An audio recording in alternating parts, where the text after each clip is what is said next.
Good evening and welcome to the Tucker Carlson Network live. Well, that was quite an experience watching that. You know, you think of Joe Biden as a doddering old man, a guy who can't remember when his son died or when he served as vice president. And of course, that's exactly who he is, and it's on display every day.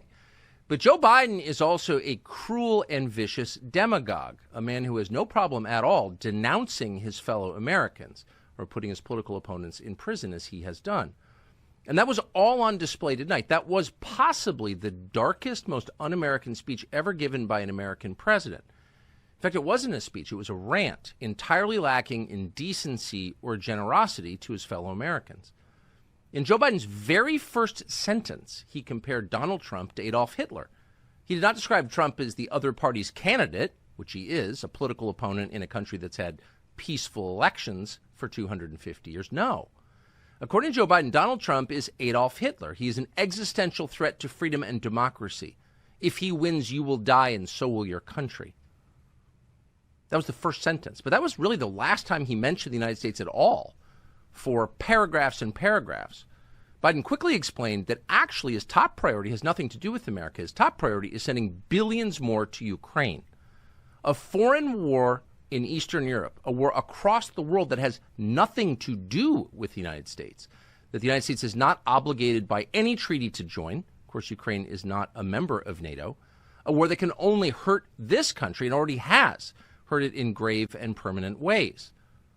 The invasion of Ukraine is the most important thing to Joe Biden. Not ending the invasion of our own country by drug cartels, which control huge swaths of the southern United States at this point. Not our degrading economy you experience every day. Not our collapsing schools, schools where kids can't read at all.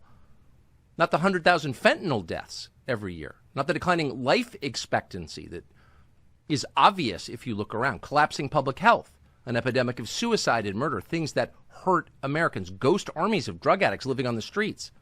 Right outside the chamber where the speech was given tonight. None of that matters. Biden's top priority is aid for Ukraine. It was deranged. You watch this, you thought, this is insane. Does anyone in the room think it's insane? They must. Here's how the Republican Speaker of the House, Mike Johnson of Louisiana, newly elected, the man who leads Republicans, in fact, the top elected Republican in the United States of America.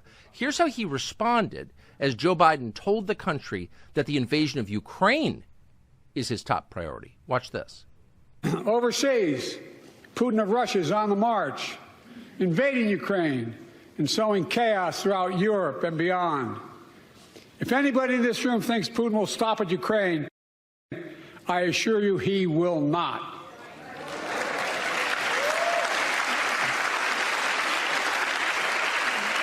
But Ukraine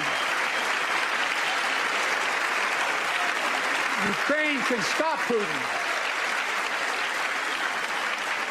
Ukraine can stop Putin if we stand with Ukraine and provide the weapons that needs to defend itself.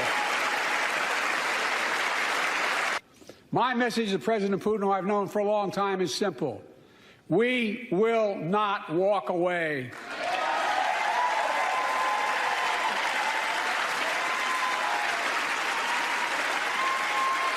We will not bow down.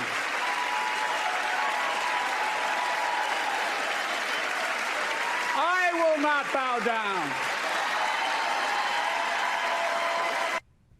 This is crazy talk. There's no explanation of what the goal is here. There's lie after lie. Ukraine can stop Russia. No, it can't. This has gone on for over 2 years. NATO is stronger than ever. No, it's not. NATO is on its way to collapse, as is the economy of Western Europe. For not one sentence did Joe Biden explain what the goal of this exercise is, when we'll know we've won, and what the future should look like. Again, it was crazy talk. And yet, Mike Johnson, the Republican Speaker of the House, nodded gravely. Oh, of course, he is completely on board with Joe Biden on this Biden's signature issue. And that's not a guess. As of this afternoon, Mike Johnson is secretly supporting Biden's agenda, sending another $60 billion to the oligarchs in Ukraine. Johnson plans to let Democrats onto the floor of the House to vote for this. This is a stealthy procedural move designed to shield him and other Republicans from criticism. Oh, the Democrats did it. But that's exactly what it is. He's the Speaker of the House. He could stop it, but he won't because he's on board. So why is he on board? Is Mike Johnson representing his own voters as he backs Joe Biden's signature agenda item, a war against Russia? No, he's not. Republican voters in Louisiana are not for this. Republican voters nationally are not for this. They hate this. It has nothing to do with them. And it's insulting. As their country is invaded, we send billions to prevent the invasion of another country that we have nothing to do with? But the Uniparty demands this, so Mike Johnson is doing it. And so at some point you ask, well, why are they demanding this, actually? Why is war with Russia the most important thing? If you look at the numbers or a map, it wouldn't be obvious that Russia would be America's main enemy. There are other candidates. Could it be because Russia is the largest white Christian country in the world? Maybe. Could it be because they're getting rich from war? Well, that's certainly true. And there may be other reasons as well. We could guess. But we don't need to, because we know that it's happening, and we know that war against Russia is not the only war we're going to be engaged in, and not the only one that Biden announced tonight. Biden also told the country that we're going to have boots on the ground in Gaza. Really? Or admitted it, in fact. American forces have actually been there for months. Did you know that? Did anyone ask you? Has anyone explained to you, no matter where your sympathies lie, what the point of this is, when we'll know we've won?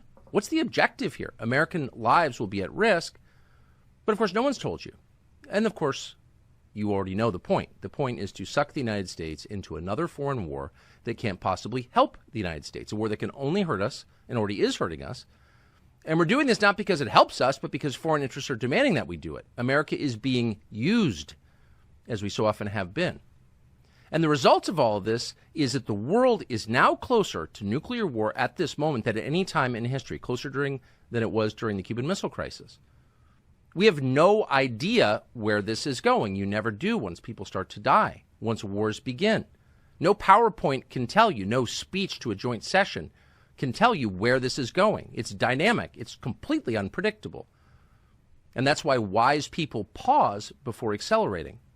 But there are no wise people in charge in either party, on either side. Do you think Tony Blinken, the Secretary of State, has any clue what will happen in a war with Russia? Of course not. You can't say where this is going. This is so reckless that it qualifies as suicidal. And maybe they are. But the rest of us aren't. But the most interesting fact of the speech was the emphasis. There was not a meaningful word for the entire duration about the things that actually matter to people who live here, like crime or inflation or fentanyl or the foreign army now occupying our country. Joe Biden doesn't care. There was no upside for you in any of the things that he said. But he does have a present for you. He's got something to give you, something you want very badly. Here it is. Look, it's a decision to overturn Roe v. Wade. The Supreme Court majority wrote the following. And with all due respect, justices, women are not without electoral power. Electoral or political power. You're about to realize just how much you get right about that.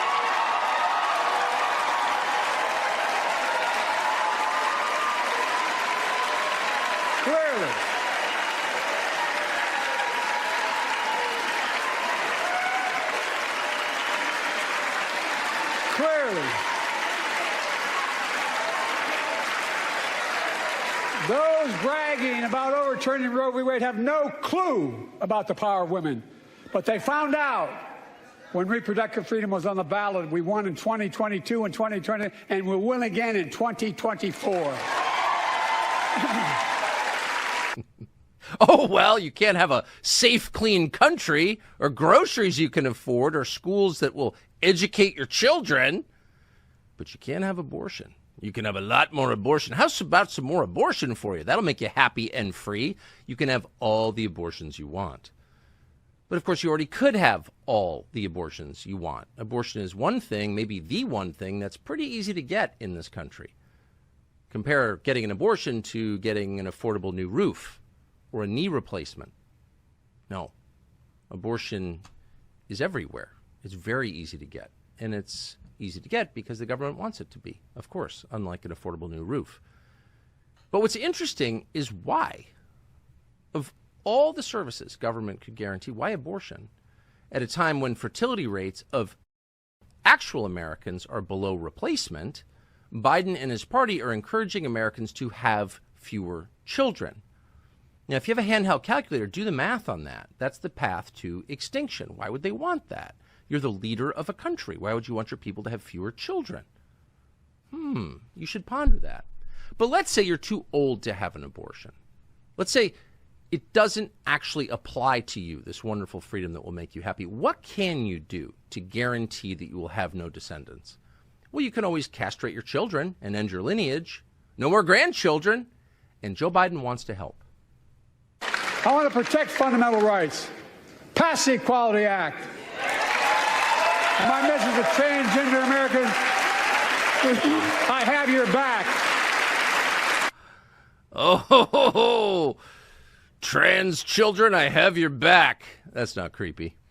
But that's what he's offering. Abortion, war, castration of children, not better roads and schools, cheaper electricity and food. No, abortion and war. Who wants all that? I mean, some tiny percentage of CNN contributors think those are the most important things. But most people would rather have cheaper electricity, cheaper food, better roads. And so what this means is that underneath all of the talk is a dire political reality. Joe Biden can't win.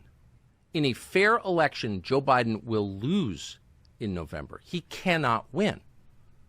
That's the thing that nobody in any media wants to say out loud.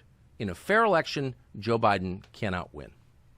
So they're saying the opposite. Here, for example, is the pregame analysis over at MSNBC, which we watched while waiting for Biden to dodder up to the stage, waiting for the amphetamines to take effect. And keep in mind, as you watch this analysis, these are supposedly the smart kids. These are the smart kids, the ones with complicated glasses. These are the ones the White House looks to for guidance. And here's their analysis of Joe Biden's skills. Watch this. This seems like a weirdly, like a counterintuitive hot take, even though it's the most obvious thing you could say, which is that Joe Biden is good at politics. Yes, he is. Yeah. Like, Joe Biden is good at politics. He's very good at politics. Like, the man really does know what he's doing, and you really see it in those sort of situations. Joe Biden is just really good at politics. It's the one thing he's really good at. Really? If Joe Biden is so good at politics, why is he losing to Donald Trump, who the rest of us were assured was a retarded racist, who no normal person would vote for? But now Joe Biden is getting stomped by Donald Trump, but he's also at the same time good at politics? Right. Chris Hayes, ladies and gentlemen, the most famous lesbian in television. So, again, they can't win, but they're not giving up. So what does that tell you? Well, they're going to steal the election. And we know they're going to steal the election because they're now saying so out loud. Here is the Attorney General of the United States, the chief law enforcement officer of this country in Selma, Alabama, just the other day. Listen to this. The right to vote is still under attack. And that is why the Justice Department is fighting back. That is why one of the first things I did when I came into office was to double the size of the voting section of the Civil Rights Division. That is why we are challenging efforts by states and jurisdictions to implement discriminatory, burdensome, and unnecessary restrictions on access to the ballot, including those related to mail-in voting, the use of drop boxes, and voter ID requirements. That is why we are working to block the adoption of discriminatory redistricting plans that dilute the vote of black voters and other voters of color. Did you catch that? Of course, you're a racist. That's always the takeaway. But consider the details of what the Attorney General of the United States just said. Mail-in balloting, drop boxes, voter ID requirements. The chief law enforcement officer of the United States government is telling you that it's immoral, in fact racist, in fact illegal, to ask people for their IDs when they vote to verify they are who they say they are. What is that? Well, no one ever talks about this, but the justification for it is that somehow people of color, black people, don't have state-issued IDs. Somehow they're living in a country where you can do virtually nothing without proving your identity with a government-issued ID without government-issued IDs. So they can't fly on planes, they can't have checking accounts, they can't have any interaction with the government, state, local, or federal. They can't stay in hotels. They can't have credit cards. Because someone without a state-issued ID can't do any of those things. But what's so interesting is these same people, very much including the Attorney General and the administration he serves, is working to eliminate cash, to make this a cashless society. Have you been to a stadium event recently? No cash accepted. You have to have a credit card. In order to get a credit card, you need a state-issued ID. And somehow that's not racist, but it is racist to ask people to prove their identity when they choose the next president of the United States. So that doesn't make any sense at all. That's a lie. It's an easily provable lie. And anyone telling that lie is advocating for mass voter fraud, which the Attorney General is. There's no other way to read it. So you should know that. You live in a country where the Attorney General is abetting, in fact, calling for voter fraud. And that's the only chance they have to get their guy reelected.